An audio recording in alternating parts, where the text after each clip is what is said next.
Alan Durand. I work in the research group in the Office of the CTO at ICANN. And we have 4 presentations for this segment. And I have an announcement to make about lunch. I'm probably going to repeat it at the end of this. But lunch will be served at 12:30 in the Florencia room. Florencia room is where we had the reception yesterday. So it's 1 floor up, and there's a staircase to go up. But I will repeat that at the end of the morning session. So the first presentation in this segment will be from Matt Larson about the root KSK role update. Matt. Thank you, Lon. Good morning again, everyone. I know many of you here have probably heard this material before. You maybe even heard me present this material before. But what we're talking about is an important operational development. So, I guess I'd ask you to ask your indulgence and patience to listen one more time, and when we're done, tell all your ISP friends so that good things and not bad things happen in October. So we're in the middle at ICANN of a project to change or roll the root zone's key signing key, the KSK. So again, I know many of you are familiar with DNSSEC, but the very brief explanation of this project for those of you who aren't is that DNSSEC uses cryptography to digitally sign and cryptographically verify information in DNS. And there are, this is done with public key cryptography, and there's a very important key that's the top of the hierarchy, that's the starting point for any validation that you do to verify signatures, and that would be the root zone key signing key, or KSK. And this is analogous to a root certificate authority in the SSL TLS world, but unlike that world where you have many hundreds of certificate authorities that you can choose from, in DNSSEC, it all comes down to the root zone KSK. You have to trust that key pretty much to do anything within DNSSEC. And so that makes it extremely important. And we are changing this very important key later on this year. And so what I want to do is talk to you about that project, where we are, and what's happening, and what's going to happen. The root zone was first signed in the summer of 2010. And when we did that, we created the root zone KSK that's been in use all this time. So we've had this single root zone KSK, which we refer to the shorthand KSK 2010, just to differentiate it from the new KSK, which we're going to call KSK 2017. And really, if you don't recall anything else from the presentation today when I'm done, the most important thing here is the underlined date on the slide. October 11th of this year is the date that this change is happening. And if you operate a DNSSEC validating resolver, that is a piece of software that uses the KSK to do validation of public key signatures on DNS material, then you might have some work to do. The work might be as simple as just reviewing your configuration to make sure that the key is going to update itself, or you might actually have to install the new key signing key. Here's an overview of the project milestones. If you look at these dates, you'll see that they are approximately 1 calendar quarter apart.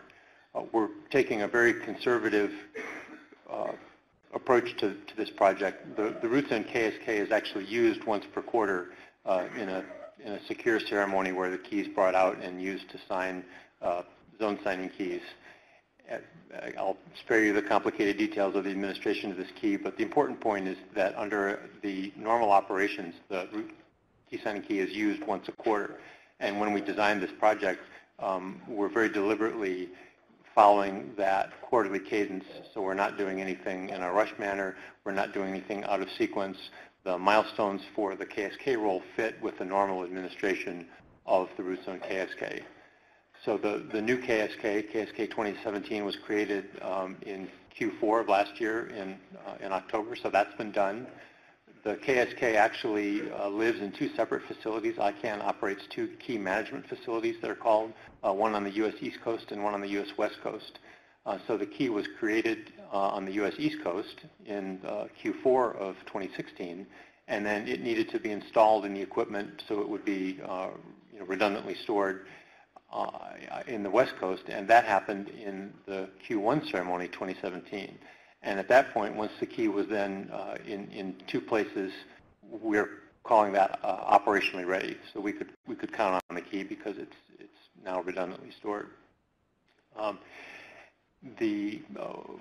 Once that happened, we started publishing the key. There's a file on the IANA.org website, the rootanchors.xml file that has the actual contents of the key, or at least the DS record for the key, and that was published starting in early February.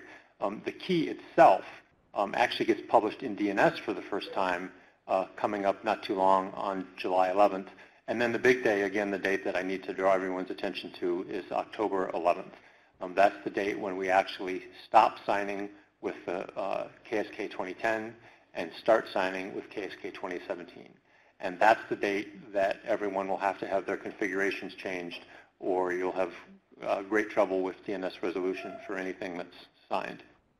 And then the project winds up the next quarter after that. We'll actually revoke the old key, which will cause people to remove it from their configurations, and then we'll eventually securely destroy it, and it'll no longer be in the ICANN key management facilities.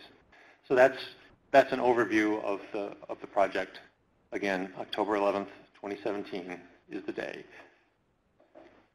So here's the actual key. This is what it looks like, the public portion anyway. This doesn't yet appear in DNS. As I said, this is what will be published on July 11th, 2017. This is the DS record. This is a cryptographic hash of the key. This is what most DNSSEC validators use to configure the key. This is how they know to trust the key. So everyone who registered, I see some people wearing them, I see some people have them, but you all got a red shirt with this information with the DS record on the front of it. This is published right now on, this is the file I mentioned, this is on the IANA.org website, the rootanchors.xml. But the idea is to get the word out that this is the key you trust. So it's sort of tongue-in-cheek to make T-shirts. On the one hand, haha, it's a T-shirt with the DS record for the key on it. But seriously, it would be a way that you could trust the key. You could know, well, somebody went to all the trouble to print these, and you got them from somebody that you trust, and you were at an ICANN event, and you saw David Conrad wearing a T-shirt with the DS record on it. So chances are good it's the real DS record. So as I said, and I'll stop repeating this date, but one more time, October 11th, you have to have the new key configured. And the good news here is that we're doing this under good operational conditions. There's nothing wrong with the current key with KSK 2010, but no cryptographic key should live forever, just as you shouldn't have the same password forever. Likewise, you want to periodically roll or change cryptographic keys. And you want to do that when it's not an emergency. You want to do that when you still have trust in the key, and you can make the change in an orderly fashion, which is what we're doing now. And the good news here is that there is a way to do this semi-automatically. There's a protocol called automated updates of DNSSEC trust anchors, which everyone just refers to by the shorthand RFC 5011, because that's where this protocol is defined. And stated very simply, RFC 5011 lets you use the trust that you have in a current key to trust a new key. So if you trust the current key, and you see the new key appear, and the current key signs the new key, then because you trust the current key, you can trust its signature over the new key. And RFC 5011 builds in something called an add hold down timer, and that is a period of time that you wait just to make sure. So rather than immediately trusting the new key, the moment that you see it signed by the old key, instead you wait, and RFC 5011 says you wait 30 days. So this means that nobody can be spoofing you. You have to wait this good long time to repeatedly, consistently see the new key signed by the old key, and only then after 30 days do you believe, okay, this is a new key, I'll now trust the new key as well, I'll use that as a trust anchor, I'll trust anything that's signed by that. So for anyone who's doing RFC 5011, starting on July 11th, when we publish the new key and begin signing it with the old key, they will start this process, start this add hold down timer. So as I said, that happens on July 11th. Roughly a month later is when software that supports this protocol will automatically trust the new key, and people who have 5011 compatible software don't have to do anything other than check their configuration to make sure that the right thing happened, so that on October 11th they'll be fine. So there's calendars. Now, because we've not done this before, there's a lot of support and tools for RFC 5011, but they haven't necessarily been operationally tested. And in order to make this easier, ICANN has made a test bed to let people test this. There have been other test beds that have let people test 5011, including one written by Rick Lamb, who's in the back of the room there. The problem with testing 5011 is that because of this 30-day add hold down timer, if you want to test it under operational conditions, it takes a long time. You have to be willing to wait 30 days and then some. So the previous 5011 test beds that there have been have operated on accelerated time. You've had to adjust your software to crank down that 30-day timer so that you can observe a key roll happen more quickly. But what we wanted to do as part of this project was make a test bed where you could test and wait the full 30 days. And so we've done that. That test bed's been operational since mid-March. And the way it works is that you configure a trust anchor not for the root zone, but for a test zone. And an example of the test zone here is on this slide in italics. It's this long name. It's deep in the DNS namespace in a zone that you would not otherwise care about. There's nothing there except for the trust anchor. And the idea is this is designed for operators. So if you're an operator and you have a production system, you could safely configure a trust anchor for this zone on that system and watch it go through the rollover and know that you could simultaneously observe, make sure the rollover happened while not interfering with the production operations. So the way the testbed works is that once a week, starting on a Sunday, there's a new zone that begins this that begins this rollover process. So at any given point, there are multiple zones in various states. So today's the 13th. This is the end of the week. So starting tomorrow, there'll be a zone called 2017- what month are we? May 05-14.automated KSK test research like .org. That zone will come live. You could configure that as a trust anchor and then follow it through the process and make sure that your software did the right thing. So the URL of the testbed there is at the bottom of the slide, and I'd encourage everybody to look at that. Participating in the testbed is really easy. It's basically you sign up for a mailing list. You automatically get signed up, and the mailing list sends you various messages telling you how to configure things and what you should be watching for and what should be happening. Again, that testbed is designed primarily for operators. Anyone can use it to make sure that your software supports it. But when we look at the KSK role overall, most of the work, if not all the work, is really for people who operate DNS validating resolvers or people who develop and distribute software. They have to know about the new key so that they can distribute the new key with their software. So what do you do if you're not one of those people, if you're an internet user or someone who's not an operator, developer, or distributor of DNS software? Well, there are a few things you can do. The first is to just be aware that this is going to be happening on October 11th. And then October 11th. And then, in all seriousness, if you know a DNS operator, software developer, or software distributor, you could ask them if they know about the KSK rollover and if they're ready. And then you could direct them to the many different educational and informational resources that ICANN has, which is that URL there. There's all kinds of documentation about this project there. So with that, I'd be happy to take any questions in the time we have remaining, if anyone still has any questions.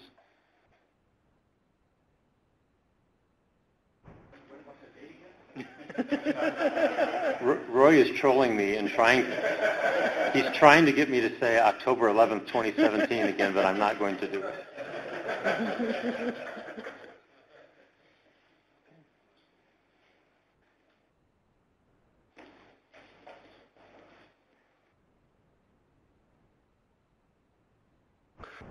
Matt, you know my question. What time?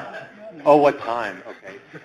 So we don't know the exact time, but this will be done in close coordination with VeriSign, the root zone maintainer. And as we approach October 11th, we'll make sure that we let the community know literally exactly what time this is going to happen. We've talked with VeriSign about that, and they're certainly amenable to working together on this to tell the community and set a time for it. Yeah, because as you know, and everybody should be aware of, what matters is when the resolvers see it first, that starts the clock of when failures can start happening. And also, we have an upper limit of 2 days on when failures are going to start. In theory, of course, we heard about TTLs and things, but right. Well, it's an upper, assuming nobody is violating the upper bound. I'm not going to touch that. So. Only David. So Matt, as Vice President of Research at ICANN, what percentage of the Internet do you think will break when we roll the key?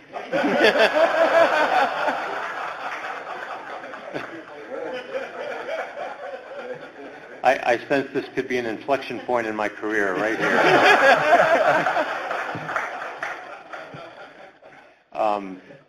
No, I'm going to go out on a limb here, so you can maybe get video of this, so that down the road you can play this. Did you remember when Matt Larson said that? And as you're sitting around the campfire in the dystopian post-apocalyptic wasteland.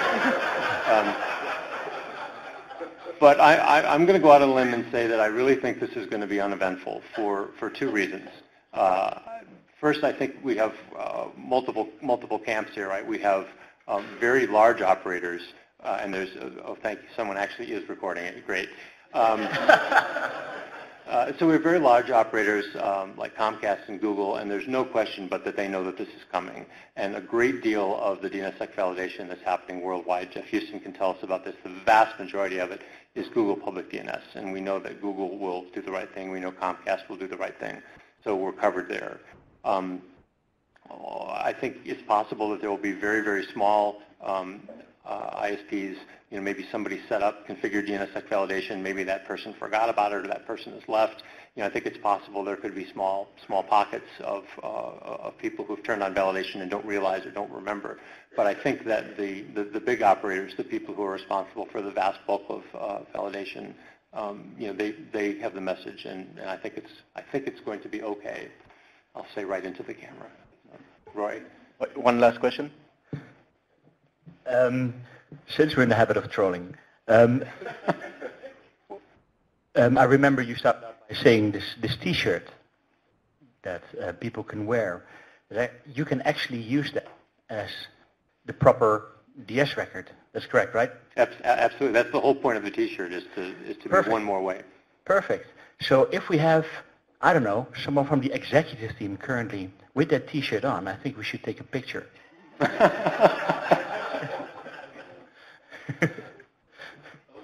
You stand up?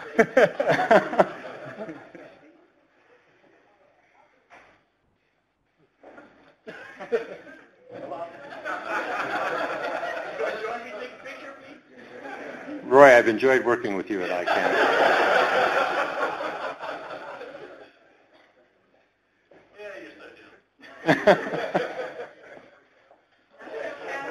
I'm so fired.